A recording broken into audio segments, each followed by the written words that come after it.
Hi, my name is Dave Andrews. Today I'm going to show you how to restore deleted MP3 files. Let's go to our computer.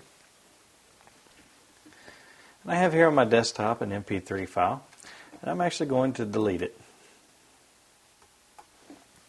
That file has been removed from my hard drive, and I would like to restore it. What I'm going to use is a program called Restoration, and to get that, just open up your web browser. And we're going to go to snapfiles.com. And we're going to do a search on here in their little search area for restoration.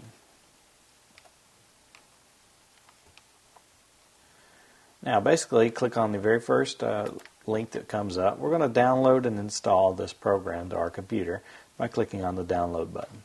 Now I've already got it installed, so I'm going to run it. I have to be an administrator to run it. So I'm going to click on continue, or allow rather.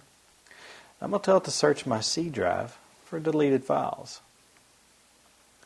Now after I've clicked the button search deleted files with the C drive selected, as you can see there is my file here that I would like to restore, madetolove.mp3. If I'd had more that I had deleted, they would show up as well. So now I'm going to click on restore by copying. It's going to ask me where I want to save that. I'm going to put it on my desktop. I'm going to click Save. Now as you can see, that file, madetolove.mp3, has just been restored. It's that easy to restore deleted MP3 files. My name is Dave Andrews, and I've just told you how to restore deleted MP3 files.